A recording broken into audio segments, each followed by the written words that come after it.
Ja, willkommen hier wieder zu Frequent Traveler TV. Ihr habt auf meiner rechten Seite quasi von euch aus links den Simon. Und wenn ihr wisst, Simon ist da, geht es um welches Thema, Simon? Es geht um die Meilenentwertung bei Lufthansa. Genau, es geht nicht um die Reise von Simon, aber kommt auch, keine Angst. Wir müssen über das Main-Thema sprechen. Ich selber war ja jetzt so ein bisschen aus dem Orbit geschossen, um es mal so zu sagen, mit meinem Mastermind. Und da wollen wir jetzt zu dem Thema uns genauer Gedanken machen und was das einfach heißt, weil diese Entwertung, die gerade bei den Premium-Sitzplätzen stattgefunden hat, natürlich etwas ist, was sehr schwierig ist. Auch die Meilenschnäppchen, da wird es ein, ja, ich nenne es mal neues Format geben. Und last but not least gibt es natürlich auch gute Nachrichten. Economy Class ist billiger geworden. Ähm, Simon, was ist so dein Take? Wollen wir die Leute erstmal abholen? Magst du sagen, einen kurzen Überblick geben, was da alles passiert ist? Was alles passiert ist, ja, weiß ich jetzt nicht, aber meine grundsätzliche Meinung dazu, ich glaube, mit der Entwertung war ja zu rechnen und was ich am schwierigsten daran finde, ist eigentlich so die Kommunikation, wie es stattgefunden hat. Als wir so alle die E-Mail bekommen haben, da dachte ich erstmal, ui, ne?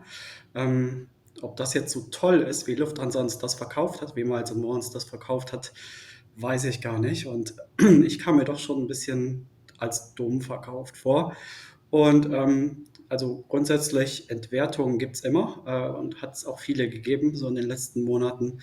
Und aber wie du schon sagst, das ist schon heftig. Man braucht jetzt relativ, also man braucht einen Haufen Meilen, um jetzt nach Asien zu kommen.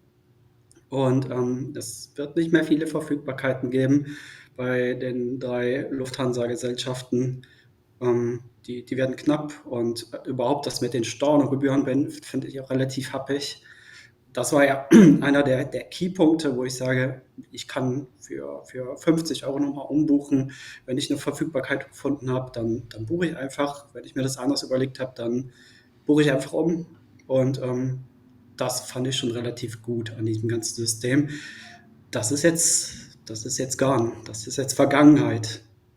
Ja, das ist Ja, schade. also das Hauptproblem ist halt wirklich, dass man das jetzt an die Buchungsklassen in der bezahlten Klassen angleicht und dass man damit natürlich dann eine Bandbreite an Preisen findet.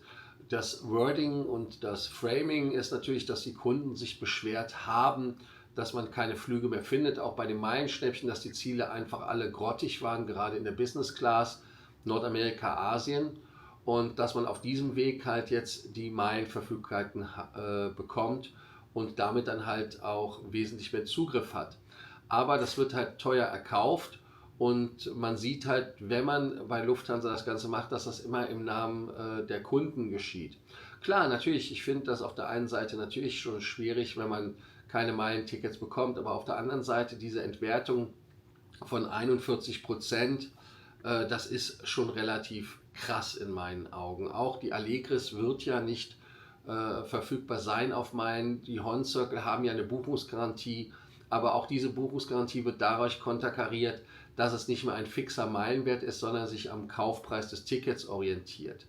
Und da finde ich dann wieder, dass diese Devaluierung ganz klar zeigt, wohin die Reise geht. Es zielt der schnöde Mammon, es zählt das Geld, es ist halt nicht mehr die Kundenbindung, es ist nicht im Fokus, was der Kunde will und dass man dem Kunden da entgegenkommt. Und das ist, also wenn man sich das anguckt, klar, Inlandsflüge innerhalb Europas sind halt minus 20%. Das heißt also, bei Inlandsflügen sind es von 30 auf 25.000 Meilen gegangen, in der Economy Class oder halt bei den europäischen Flügen halt von 35 auf 28.000. Business Class bleibt aber unverändert bei 40.000 oder aber auch weiter. Also das heißt, dass man da diese Veränderung, wenn man die halt sieht, sie sind einfach teuer geworden. Und gerade halt so Strecken, die halt nachgefragt sind, und da reden wir ja von Asien oder von Australien, Neuseeland, da sind es 30% in der First, 35% in der Business Class. Und da muss man dann der Ehrlichkeit halber sagen, das ist in meinen Augen sehr, sehr schwierig. Es passiert zwar erst zum 3. Juni, aber die Verfügbarkeiten sind ja nicht gerade relativ geil. Und heißt also, wenn man halt wirklich bis zu 41% mehr Meilen auf den Flügen zahlt, dann ist es halt so, ähm, dann ist der ganze Spaß einfach nicht mehr da. Ich weiß nicht, wie siehst du das? Ist das für dich, die Karotte ist jetzt zu weit weg, dass du gar nicht mehr bei Lufthansa sammeln möchtest? Du bist ja in der ersten Sendung hier als Fanboy noch gestartet. Ich übrigens ja auch. Mhm. Nee, ich bin immer noch Fanboy und werde auch weiter sammeln. Nur was ich jetzt machen werde, und ich glaube, das werden viele machen, ist jetzt erstmal Meilen einlösen. Wie verrückt, also wie Jack, die ich wirklich alle noch da liegen habe und womöglich auch meinen Senator-Account überziehen.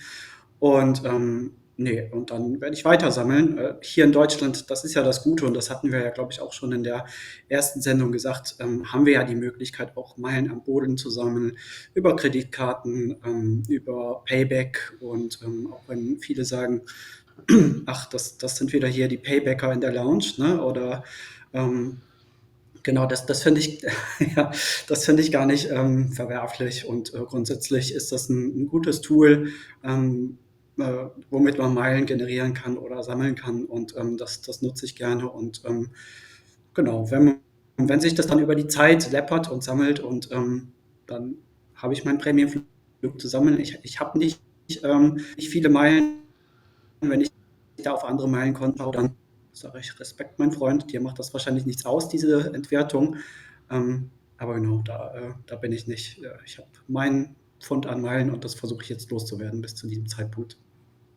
Ja, und da sind wir ja auch wieder beim Thema, dass die ganzen Sachen, die wir immer wieder sagen, burn while you earn, heißt also, dass man die Meilen auch verbraucht, während man diese Meilen sammelt, aber auch, dass man halt diese Meilen nicht als Sparbuch sieht, weil wie wir merken, ist das hier kein Sparbuch, sondern es ist eher ein Buch der Verluste.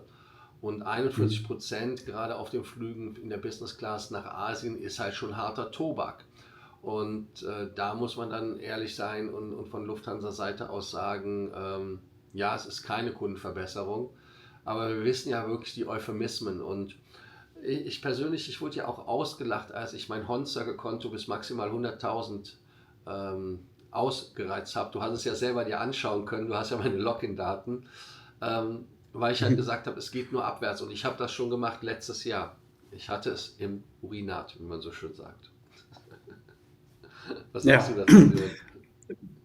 Nee, genau. Ich werde das wahrscheinlich auch jetzt machen und wirklich da bis an die Grenze gehen. Und wenn ich es denn schaffe, das ist ja jetzt wahrscheinlich die Kunst, bis zum Sommer eine Verfügbarkeit zu finden. Ich schaue da auch relativ verzweifelt. Ich würde gerne mit IFA Air nach Taipei fliegen, und habe da auch schon, ich schaue da täglich quasi, und das ist eine Challenge. Oder mal Allegris fliegen, auch nicht einfach.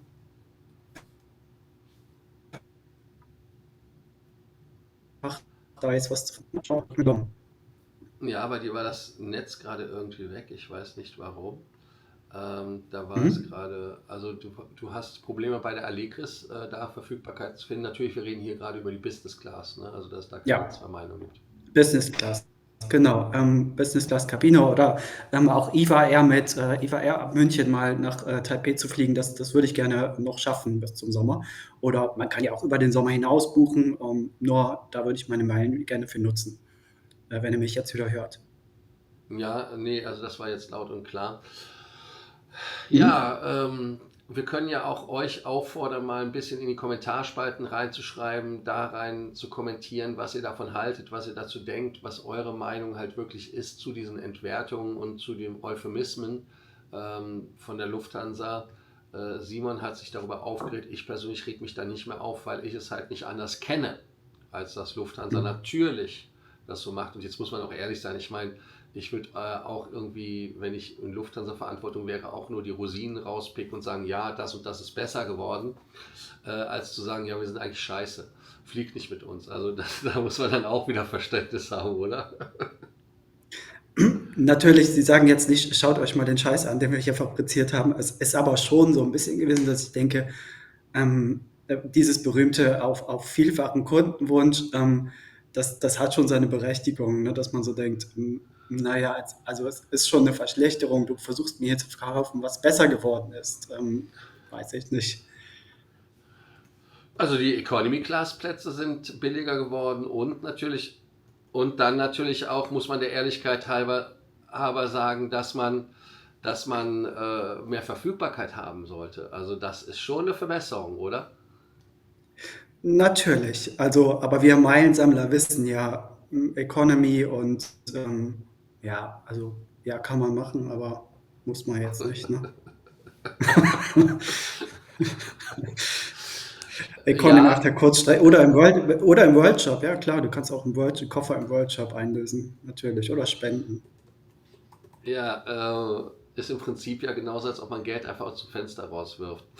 Ähm, Ja, also insofern ist es in der Tat richtig. Also es ist schon schwierig. Aber nochmal, schreibt unten rein, ob ihr davon überrascht seid oder ob das einfach das ist, was für eine Lufthansa erwartet.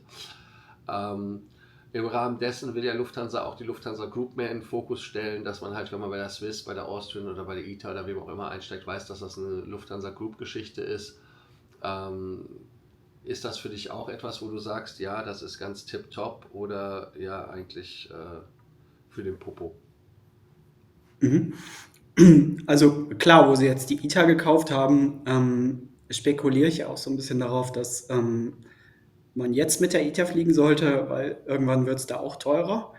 Und grundsätzlich würde ich das Bordprodukt gerne mal ausprobieren. Und ja, wir alle haben ja auf dem Schirm, dass es Lufthansa Group ist und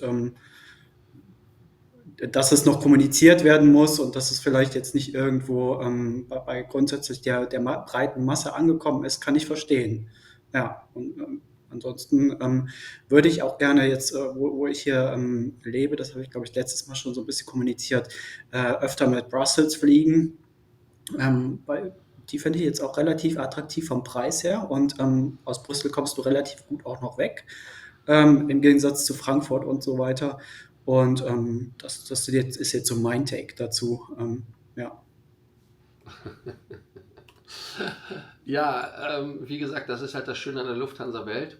Und die LOT ist ja vielleicht auch noch so ein kleiner Geheimtipp, dass man da halt auch nochmal sparen kann. Das LOT-Produkt, auch wenn es rustikal ist, wie ich es immer nenne.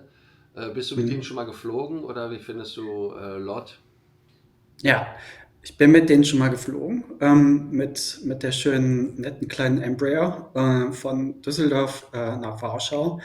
Das war schön schnuckelig und ansonsten, wie gesagt, haben die einen sehr guten, ja, also solides Produkt, sag ich mal. Und ja, rustikal müsstest du definieren, wie du rustikal meinst. Also grundsätzlich finde ich es schön, dass die noch immer so ein Complimentary dazugeben.